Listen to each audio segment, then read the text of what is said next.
So a couple of days ago, I had a small kitchen fire where I had to pull out the fire extinguisher and actually use it for the very first time in my life. I'm very fortunate, it was very easy to use, but when I sprayed it out onto the kitchen, there was a powder and I kind of thought it would be a foam or a liquid. That led me to wonder what is inside of a fire extinguisher and how exactly do they work. Let's get into it. That's all I needed this thing for. All right. So a fire extinguisher is highly pressurized due to a carbon dioxide canister inside of it, or as well as a reaction with a siphon for whatever the contents are inside of the container.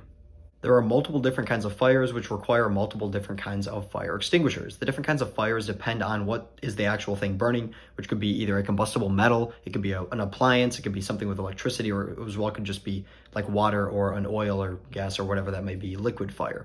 Because of this, there are definitely some fire extinguishers that you do not want to use on specific kinds of fires, which you can kind of see here. It tells you what fire extinguishers to use and not to use based on the fire extinguisher type and the fire type. The majority of fire extinguishers have contents inside of it, which are carbon dioxide canisters, which create that high pressurized environment, as well as for the dry chemical fire extinguisher that I have, a powder, which could either be potassium bicarbonate, sodium bicarbonate, or monoammonium phosphate. So essentially what I shot out onto my stove was baking soda, or essentially something really close to baking soda. The dry powder smothers the flame by not allowing oxygen to continue reacting with whatever's burning. Luckily, the 3 instructions are really easy to use. You simply have to pull the pin, aim the nozzle, and pull down on the handle. And that highly pressurized content inside of here allows it to shoot out over a wide area in order to smother whatever size of flame you have going on. Now, the way wet fire extinguishers work is by having potassium as the main ingredient, which comes out as a fine mist and reacts to create kind of a soapy or foam layer on top of the fire.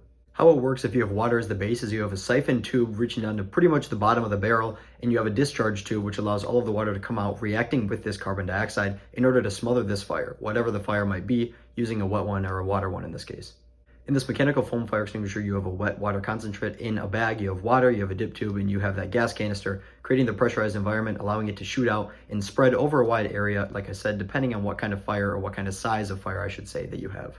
Hopefully you did learn something new. If you did, drop a like on the video and subscribe to the channel down below. Hopefully you never have to use a fire extinguisher in your life, but you might not want to be surprised when you actually have to use it, so you should probably just learn the instructions or learn what kind of fire extinguisher you have so you know, depending on the fire that you have, if you should or should not use that kind of fire extinguisher.